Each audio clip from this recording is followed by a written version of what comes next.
Hey, buddy, it's me back. Another John D. Villarreal live show. Sorry about that. And I apologize for the lighting. My lighting, I've been trying to, I don't know what's going on. I thought I had it fixed. I don't have it fixed. I've been super busy here. Also, note, I believe that I can take comments live on LinkedIn and Facebook as well as YouTube. I'm not 100%. I know that YouTube works. I think LinkedIn may work as well. So I'm going to make this a quick one because I have a lot to do, but a lot of things have been building up. I've been wanting to talk to you all for a while. Again, apologize for the lighting. So, bear with me on that. Here's my take. I think everything's about to change. It's so funny because so many things that I've been predicting, in my opinion, are now coming to pass, right? If you look at the economic stuff, if you look at the political stuff, if you look at business models, what's going on in tech, crypto, all that, you look at my videos for the last 2 years on all of these, like politics, crypto, blockchain, economics, it's all coming to pass, right? In my opinion. And I think when you look at this and you break it down, I don't want to just make this a political video. We do have a few, we're less than 2 weeks away from some big midterm elections in the US. So I do have to touch on that a little bit. And I'm going to do that here in a second. There's a lot of stuff going on. I'm just going to throw some headlines out there. I'm going to chop it up real quick. And I'm just going to keep my eye on the time because I really am going to have to move very rapidly tonight. But if we look at some headlines here, and what's arguably the biggest headline, or one of the, well, I won't say the biggest, but certainly, well, it's huge, right? One of the biggest headlines out there is Elon Musk apparently has taken control of Twitter. The deal's done. It looks like, in my opinion, I don't know. I'm seeing here, Washington Post, Elon Musk Twitter deal closes, CEO fired. That's Washington Post. CNN, Elon Musk has taken control of Twitter and fired his top executives. This is all breaking within minutes right here. As I look right now at getting close to 11 p.m. Eastern Standard Time.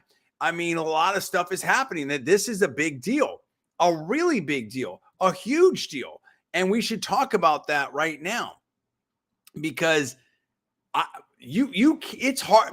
And again, in the context also of the elections coming up, you think about where we were at in 2020 with the elections and, different things happening with stories and different things happening of who's on, who's not on Twitter. Now you look at it less than 2 weeks away from the election and Elon Musk is taking over and Elon Musk is cleaning house, in my opinion, at the top, right? At Twitter. That's a huge deal. That's a huge deal. And let's look at what Elon Musk said on his Twitter. And this was 13 hours ago from Elon Musk. Dear Twitter advertisers, quote, I wanted to reach out personally, share my motivation in acquiring Twitter, blah, blah, blah, blah, blah.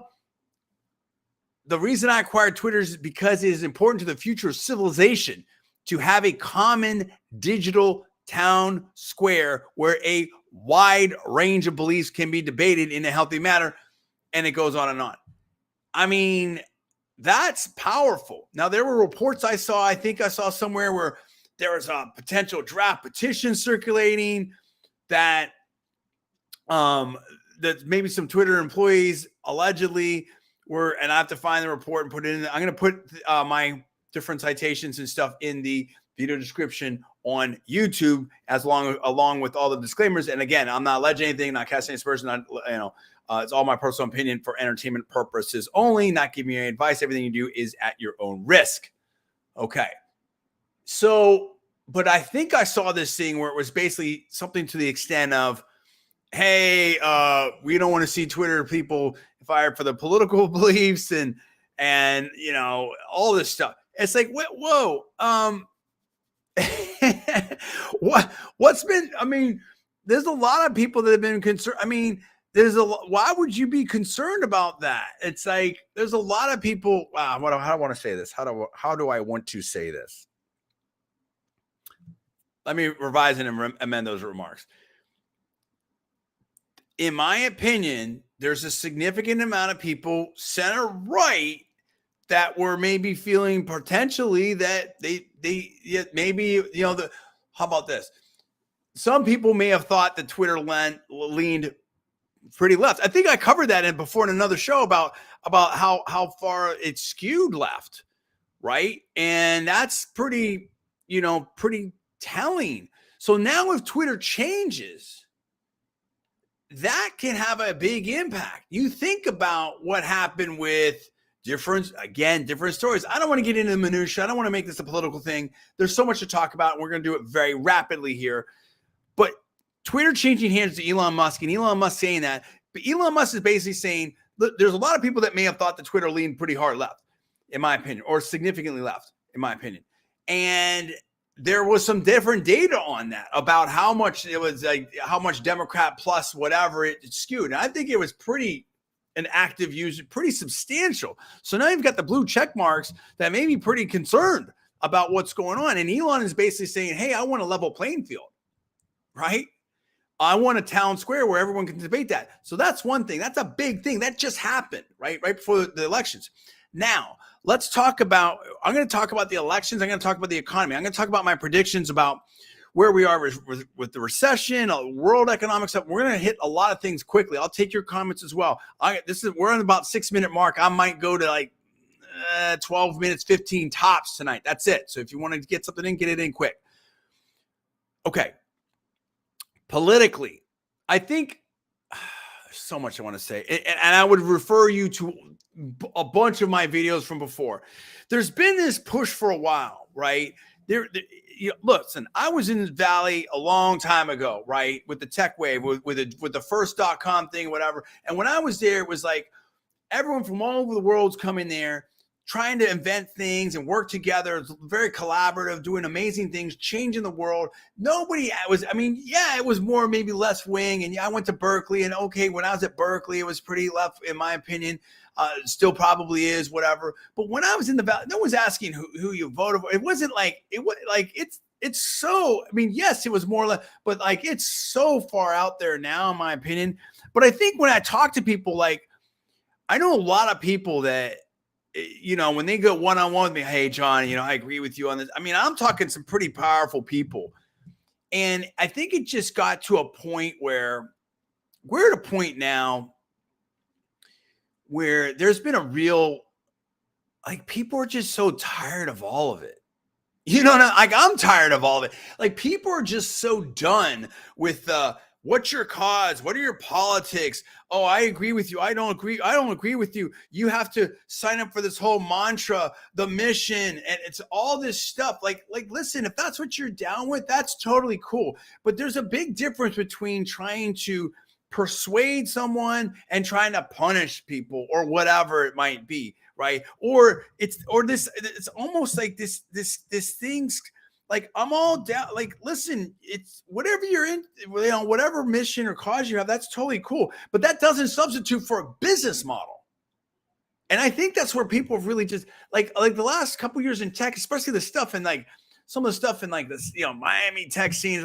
That's a whole different thing. And I've talked about that. And look, there's been some, I applaud the effort there and stuff, but it's like, I'm more about the steak than the sizzle, right? I like the sizzle too, obviously. Look at but it's, I don't know. That's a whole different, I don't want to get distracted on that.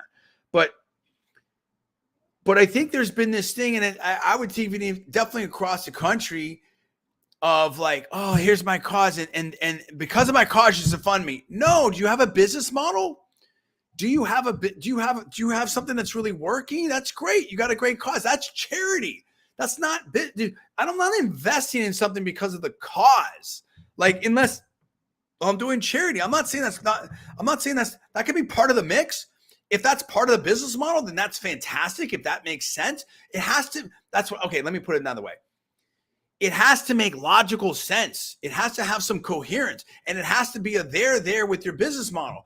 Everyone's all for good causes. That's totally cool. But it was almost like this sense of, because I believe in this, or I voted this way, or I'm supporting this cause, I should be funded, and I'm automatically almost part of some aristocracy that it was just a weird thing. And now, so I'm saving the world, but I'm going to be on the yacht partying, and I'm going to go to all these parties, and I'm going to be big on Insta, and I'm going to take all these I'm saving the planet, but I'm going to take all these private jets to all these parties. And there's all this stuff. I'm actually, okay, I'm going to have to go longer because I can see where I'm at. Like, let's try to go to the 15 or 20 minute mark, but that is absolutely a 20-minute mark.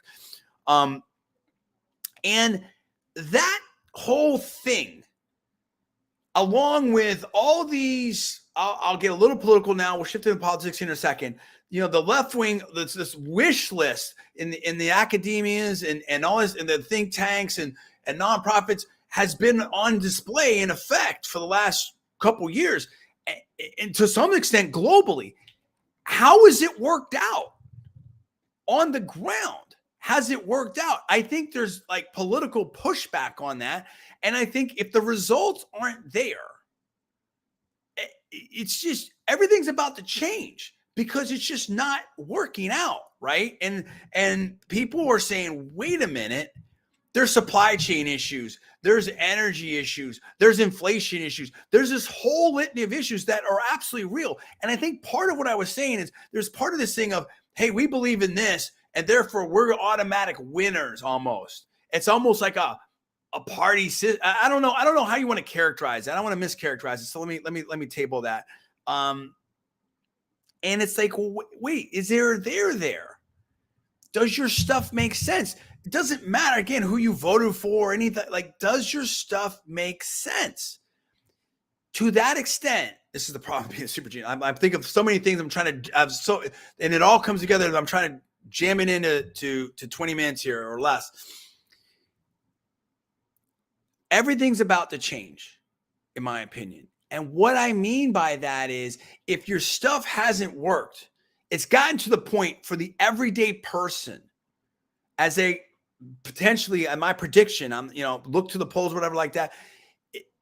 It's like, look, this isn't working in my life. We see that with companies. Hey, remote work, like this thing on LinkedIn, maybe not so much anymore. Maybe we need people in the office, right? I saw this thing on LinkedIn. Quote, remote work ads are disappearing, unquote. That's on LinkedIn News right now. Another thing, gas shortages spread over the Northeast. This is real stuff. Okay, the GDP was up, but if you dig into the GDP numbers, it really was kind of like a slowdown in imports because imports and exports, the import-export thing affects the GDP numbers, and it was a boost in exports of energy stuff. So how much there is there? And that's what I'm saying, like when you start affecting people's jobs, energy, gas, kids, all this stuff, it really affects people. It's all of a sudden people are like, wait a minute, if this isn't working out, if this doesn't make sense, it doesn't make sense, and they're not going to go with that. So I think that we're going to see, we've seen the crypto market not happening. I've seen a lot of tech stuff's going on. So you're seeing big shifts. Everything's about to change. Twitter, Elon Musk, you're seeing this move from, I think you're going to see a move from hyperpartisanship. I think you're going to see a move from ideology. I think you're going to see a move away from, cause-based tech investing. We'll call it whatever you want to call it, ESG. I mean, there's all these different things. And I'm not saying it's not going to be, but it's like there has to be reality. Gravity works, right? Like the physics and gravity is going to reassert itself, in my opinion, in the business world. We're going to see that, right? If remote work doesn't work and doesn't get you profits, you're going to see less remote work. I think I heard something on the radio when I was coming home one time that basically ESG investing was like performing way, significantly worse than others. I mean, so if these things don't work, it's just only so far the rubber band can stretch, right? It's not going to work out. I think we've seen politically, Italy, you're seeing Hungary, there's very interesting things going on in England. You're seeing a lot of things globally. And now when we come to the US, and I'll cap with some predictions here. I don't have all the answers, but we're just touching on some stuff. I'm saying be ready for change. I think you need to be ready for change. Yes, I think we're in a recession. Can it get worse? It might get worse, but it might get better. it may be get better faster than people think. And I have a theory on that. I haven't committed to one way or another. And again, I'm not giving you financial advice, but I think there's some interesting cross currents going on right now, right? You're seeing the dollar get stronger. If this becomes a safe haven, there can be some very interesting cross currents going on. But let's talk about these races. I'm going to talk about this. I think we're looking at it, and that's not just being partisan. People know where I stand. I'm trying to be an analyst. I'm trying to be straight up, right? I'm always, straight. But I mean, in terms of, I'm trying to be very analytical here. This isn't a partisan thing. Right now, today, I think the Republicans win the House significantly, not by a little, by a lot. I'm thinking I think 30, 40 seats. 30, 40 seats. It could be more than that. I mean, the Democrats, if you look at what happened in these recent debates, right? Hobbs out there and Lake in Arizona, Pennsylvania, Georgia, you go on down the list. Show me one. I mean, the Whitmer, show me one. I mean, Hochul in New York, show me one where the recently a big one where the Democrats won. I mean, they got crushed. And I mean, some of these debates were very boring in the past, but I mean, now this was like whether boring or not boring, I think these debates have really moved the needle significantly. And then I think it's breaking out. And I think now you have a lot of people, and I'm reminding people that are close to me, it's kind of like sort of a little finger in the wind and which way is the cool club and who's going to win. And I think now you're seeing momentum go with the Republicans. I think on the Senate, people are like, oh, well, Republicans will probably win the House, but the Democrats will win the Senate. No, I'm seeing like Republicans maybe up 3. I think they're going to win Georgia. I think they're going to win Pennsylvania. I think Arizona's in play with Blake Masters. Nevada, I don't know. Nevada's very interesting. I'm not sleeping on Nevada right now. I don't know which way that's going to go. I mean, again, I'm just making but I mean, I think Laxalt, I think if there's a tsunami on the GOP side, can win that, but that's sort of close. But there's other things in play now too. This Hassan race, and in New Hampshire, right? And I mean, with Bulldog, I mean, there's some really crazy stuff going on there. Again, Arizona. I mean, I think Arizona is absolutely in play. I think Kelly has, Masters has momentum. There's a lot of stuff happening now. Murray and Washington, there's some talk about that. But the fact that there's even, I think Murray probably wins that. But the fact that that's even discussed tells you where we are at right now, in my opinion. And what's going to change it. What changes it, right? And so I think if you have this, and I want to get this, I'm just putting this together. You have the sort of theory out there, business models, media landscape, business landscape, political landscape, election coming up, global landscape with politics and economy. And then when November 8th hits, I guess that's I work so much, I lose track of time on when things are happening here. 1 second. Yes, November 8th hits.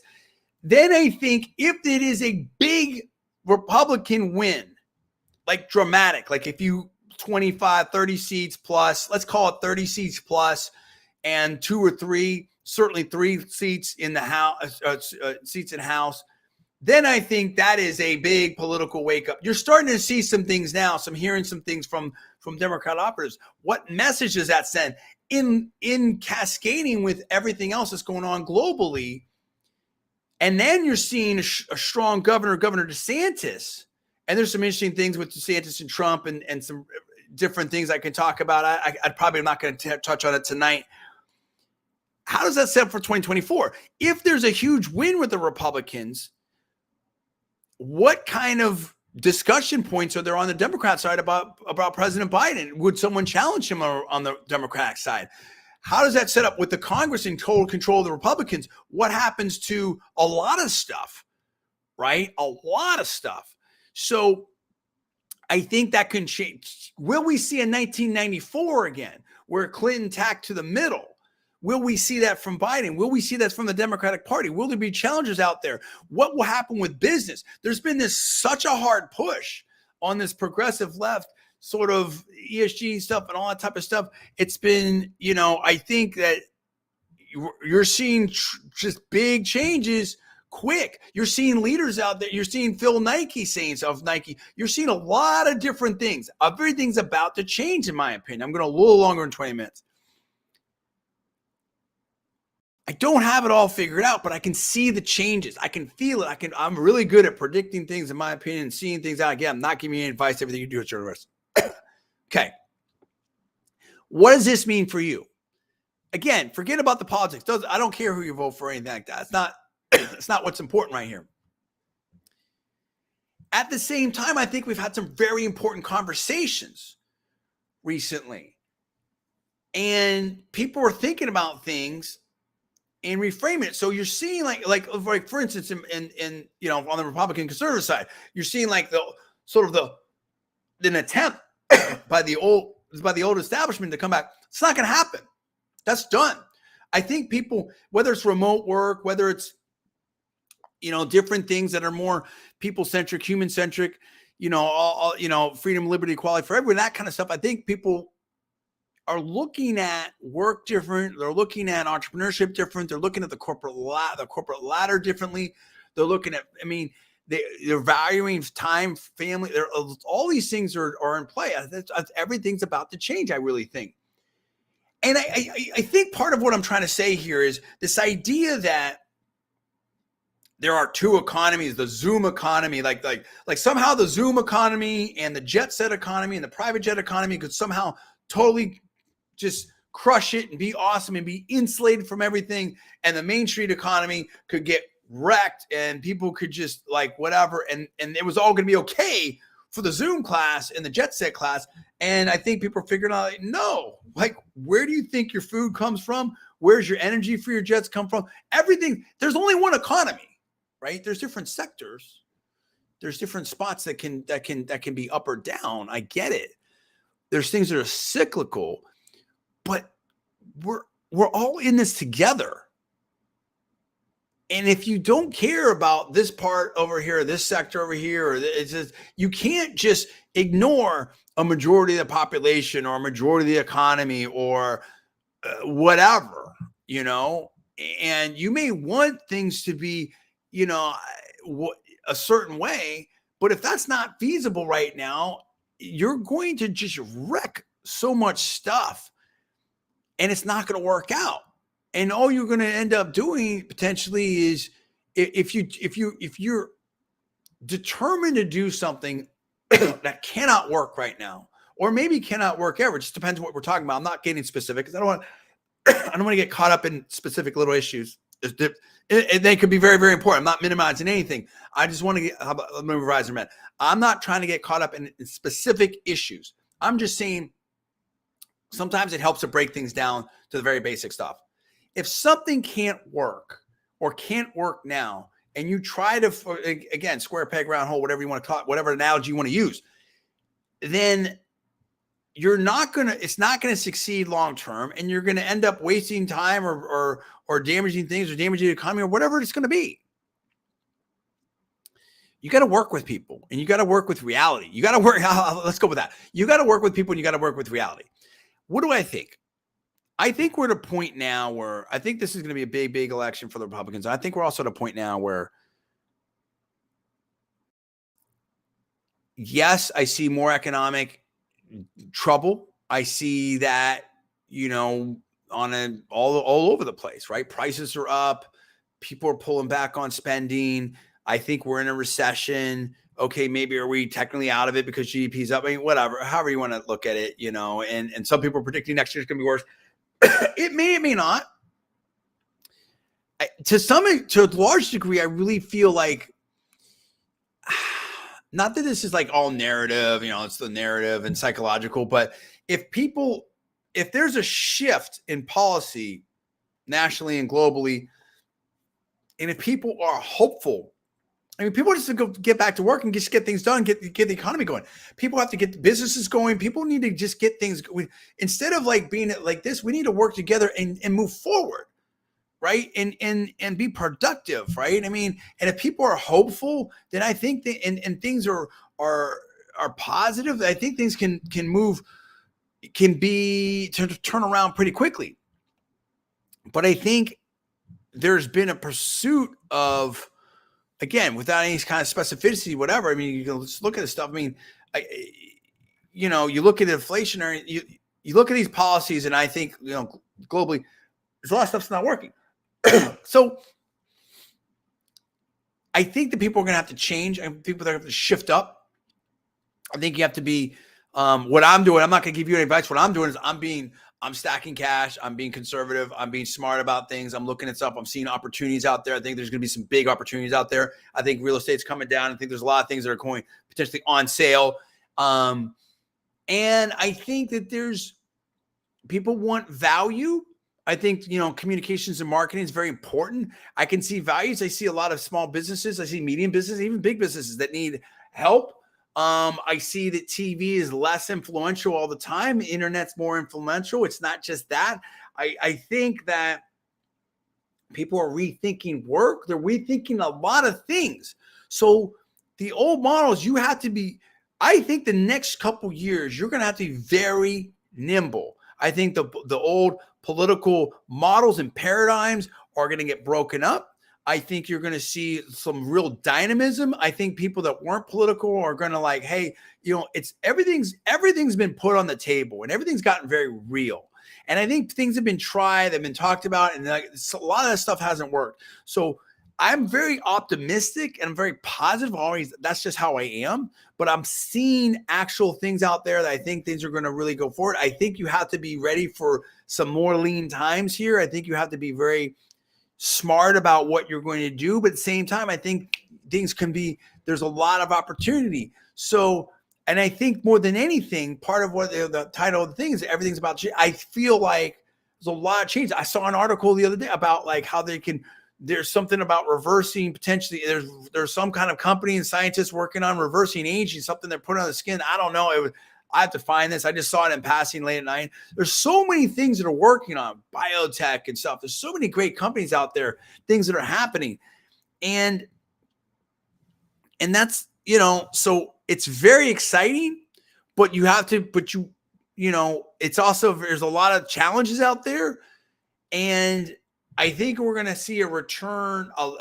I think my big predictions for 2023 at this point, at this juncture, is a reduction in partisanship, return to more of a, I don't know, kind of a center, but I think there has to be not like the, how do I say it? Not sort of, I think you have to almost go right to get back to the center. Does that make sense? You know what I mean? There's going to be a correction here, but I also think that there's going to be a different way forward. It's not going to be the old stuff. Is it populist? I don't know. I don't know how I would sort of characterize that, but I think that, if you're going to pose as an expert or a bureaucrat or whatever it is, you have to show expertise. And I'm not talking about anything in specific, but things have to work. That's the whole thing. Things have to work. Government has to work. Business has to work. Business models have to work. Policy has to work. Working models have to work. A home, hybrid, remote. These things have to work. Schools have to teach kids. Kids have to learn. Colleges, and so I think we have to think about, how do we do this today that works for everyone? How do you do what you need to do in your life that's going to work? What do we want, and what does the customer of today and tomorrow want? How can you meet them there? It's not just digital iPad. That's cool. It may be something else. It may be, how do you add value and how do you stay very nimble? I think dramatic change is coming. I actually think it's exciting, but I also recognize that with change comes challenges and adaptation. So I welcome your comments on this. I've went way longer than I wanted to, but there's just so much to talk about here because I feel it. I see it, in my opinion. Again, all my opinion, only for entertainment purpose, only, not giving you any advice. Everything you do is your own risk. But it's going to be a very interesting time. I want to hear from you. I welcome your comments. I look forward to it. Thank you for listening to me. Thank you for seeing another show. Sorry about the lighting. I got to figure it out. I got to get it done. I got to get another light around here. So Thanks so much. I'm John D. You have a wonderful evening. I'll see you next time.